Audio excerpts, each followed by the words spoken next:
Hey y'all, what's going on? Let me turn this camera around the other way. Okay, there we go. How are you guys doing on? Okay, well, this is not gonna work. Let's do it like this. All right. Hopefully, y'all can see me. Okay, I'm trying not to make this thing fall here. Set. Let me see. Let me see. Give me 1 second, trying to set this thing up. Hi, Chad. How are you doing? How are you doing today, sir? Thank you for tuning in. I won't be on too long today because I have a meeting to do. Good. I'm glad you're doing good. That is awesome to hear. I am really trying to get this um camera right so I can do what I was supposed to do. Okay, we gonna see that ain't it either. All right. Oh, okay. All right. Let's pray I don't fall down. All righty. So, as you can tell by the title of this live, it says, "What is cerebral palsy to a queen?"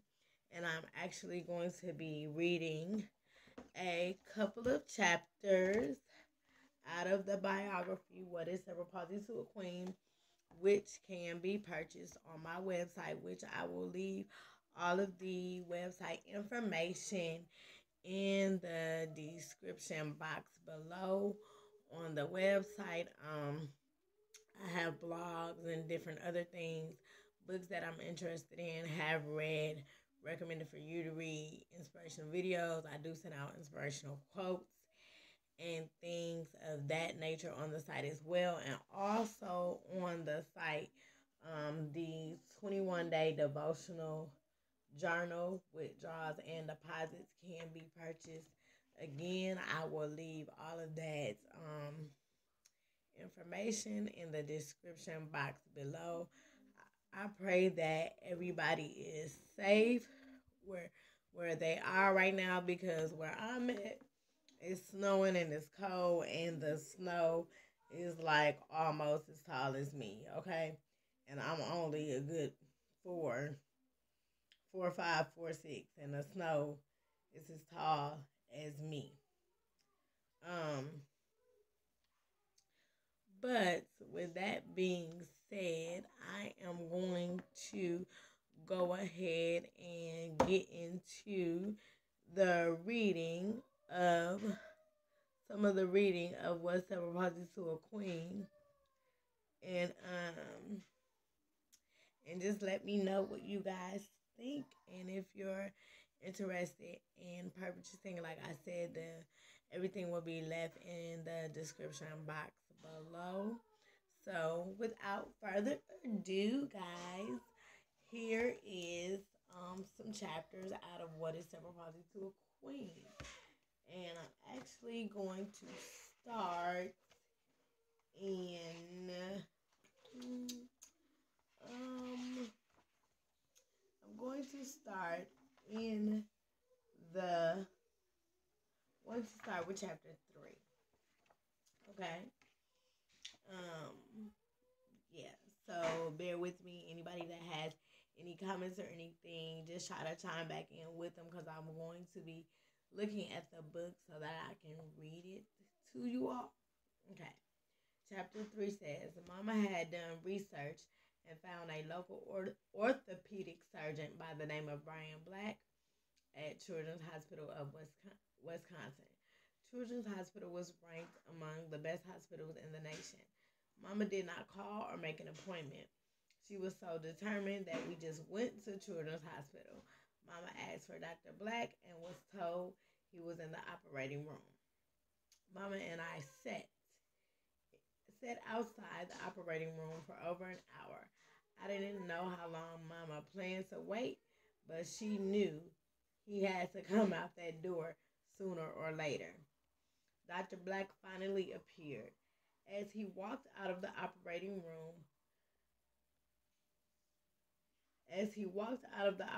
room, Mama ran up to him. She told him she heard that he was the best, and she began to tell him about the surgery she researched that could help her daughter. The man continued to walk, ignoring what Mama was saying. Mama's little legs kept walking to keep up with him. Mama began to plead with tears in her eyes. Please help my daughter. When he finally stopped, I began to will myself towards them. Mama did not care how tore up her face was with tears. With a soft but stern voice, she said, "Look at her. That's my baby. She deserves to walk. You are the one that can help her." When Dr. Black looked at me, I didn't have to have tears. My body twisted in the chair with tears enough for Dr. Black enough excuse me, twisted in the chair was tears enough for me. Dr. Black took a pen out of his pocket and wrote down his number. He told Mama to call and make an appointment that he would see Mama. Mama thanked him over and over again. As I watched him walk down the hallway, I knew that my conversation with Mama had at least gotten me this far to the road called hope. Our appointment day was finally here. Mama and I were both excited. Dr. Black consulted with us and agreed to do the surgery. This was going to be the one time that I would be glad to be in the hospital. Surgery day had come. This was going to be a two-part surgery. Dr. Black had to set my hips back in place and reposition both of my feet to face forward. It was a lot, but if it was going to get me walking, I was ready. Surgery day had come. This was going to be, I'm sorry, I read that already. After surgery, I woke up in a cast from the waist down and a bar between both of my feet to keep them forward. I had 6 weeks ahead of me before we knew how successful this would be. Week after week went by and I was not bothered by the cast. I was more excited for the day, for the day to, for the day for them to come for them to come off when I could walk. What was that going to feel like? Life for my mother had just gotten a little more difficult. Another baby brother, newly, was born. Mama now had me in the cast, Michael being Michael, and a newborn baby, and she was doing it all by herself. Her life consisted of home, the hospital for me, school for Mike, daycare for Newly, work, if she could, and helping me stay current with my homework. I was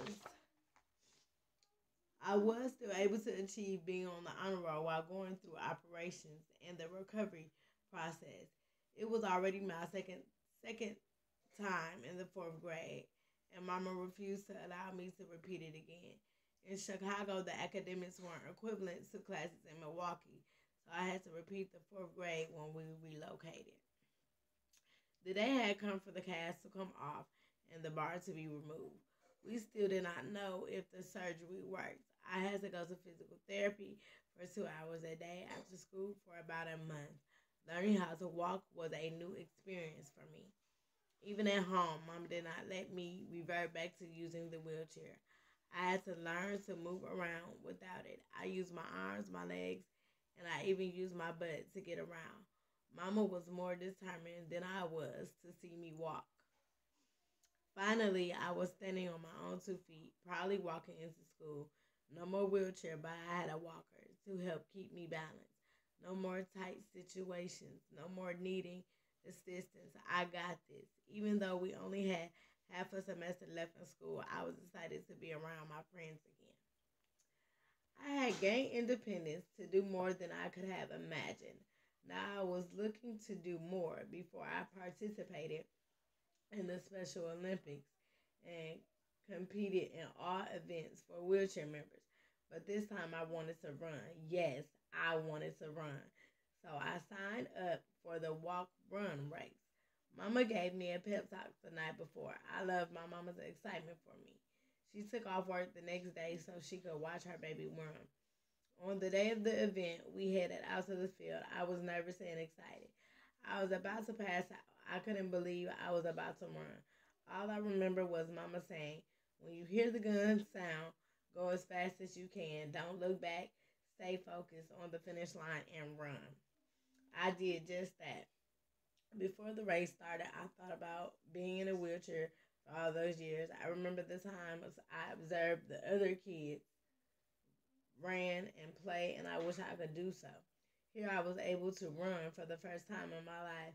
While I stood there at the starting point, my focus went to the finish line, like Mama said. When the gun went off, my legs were swishing back and forth. Was was singing finish line. I was gone. I ran, holding to the walker for dear life. I moved my legs left, right, as fast as I could. I didn't know if I was doing it right, but I was getting closer and closer to that finish line.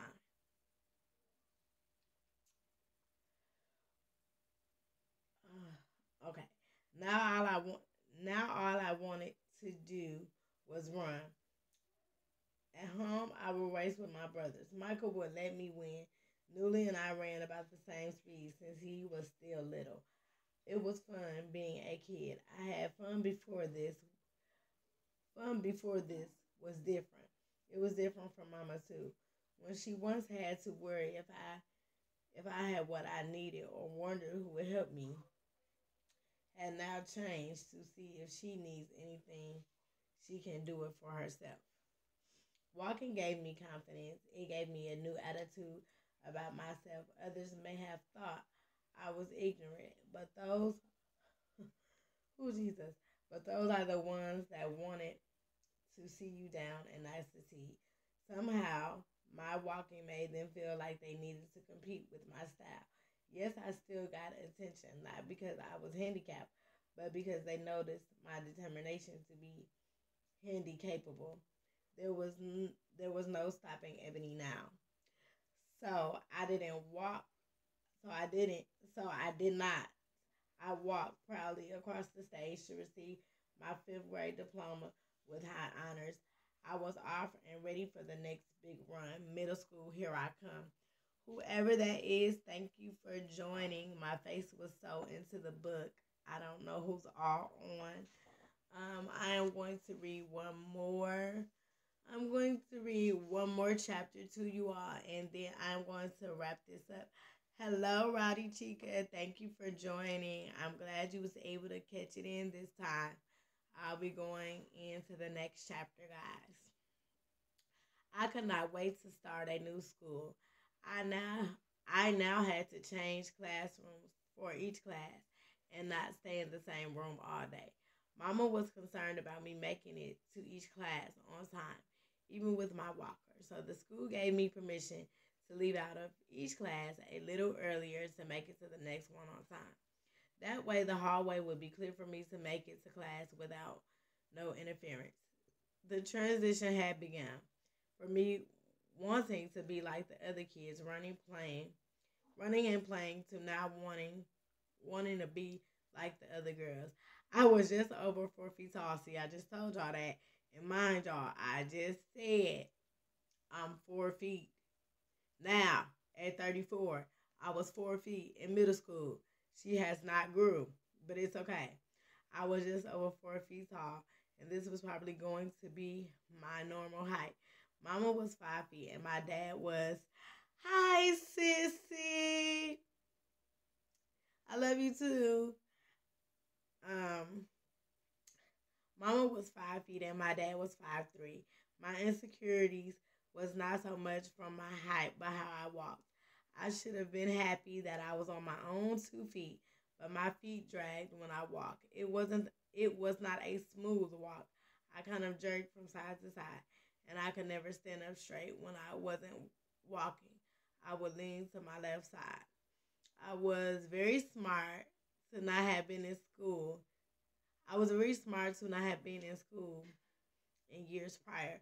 I was in regular classes like the other girls. I had a cute face, a big smile, but that wasn't enough to get the boys' attention. It was obvious that my disability is what kept me different from them. I had gone from being full of confidence to now being full of insecurities. Who didn't want to experience their first puppy love? I saw all the other girls grinning and smiling over boys. I sat and listened to their conversations about talking to them on the phone or getting love notes. Some even talked about getting gifts like cute teddy bears and candies.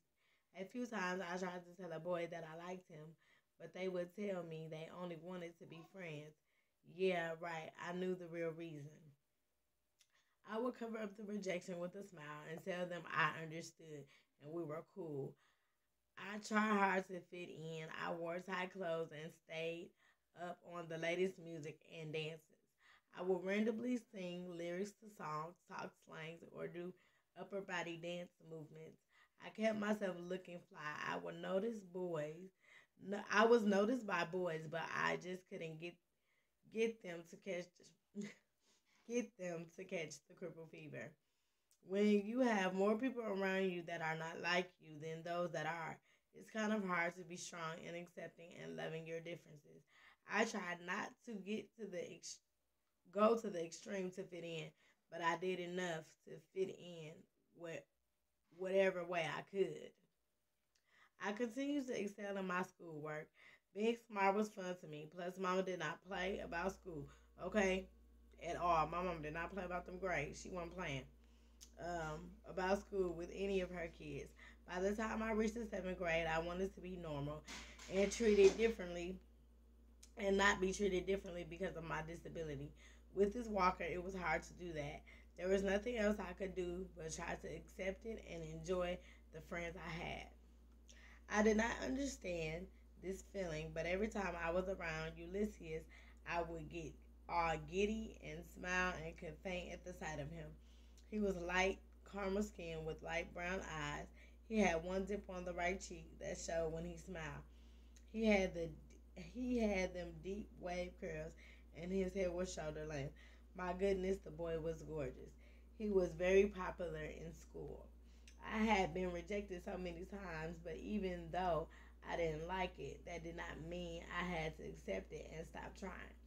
I got up the courage to write him a letter in my shaky handwriting, which my handwriting is still shaky. For all of y'all that have received packages from me and I done wrote love notes to y'all inside y'all books, y'all know I can't write. Um, okay. Enough courage to write him a letter in my shaky handwriting to tell him I liked him. I thought no response was a norm was a new form of rejection. But what happened after giving Ulysses the letter, he started to show me extra attention in class. He started speaking to me and would make small talk when we saw one another. I knew he liked me when we were asked to pair up for a group project in class. Ulysses came to be my partner. Until then, I would have thought it was just pity, kindness, but that day it was different. His pub his public selection of me spoke volumes to my self-esteem. After that, we walked to class together and sat together in the lunchroom. He even started walking me to my bus after school and giving me a goodbye hug. You're talking about butterflies. This boy gave me hope. Finally, I was finally I was accepted for me, and finally I accepted me. My next bold move was to ask Ulysses to the seventh grade school dance. Normally, the guys ask the girls, but this was my best opportunity to show others that I was a girl worth being paid attention to. Yes, other girls flirted with him, but I seemed to have his attention, and I needed to see how much of his attention I had. Ulysses accepted my invitation and offered to pay for the tickets to the dance. My first date, I was excited. The day of the school dance was here. Mama still was picking out my clothes to wear to school, and I knew she was going to do that today, and it would be what I had to wear to the dance. Sure enough, in my room laid a purple sweatsuit and all white Nikes. It was fly, but not what I wanted to fit this occasion.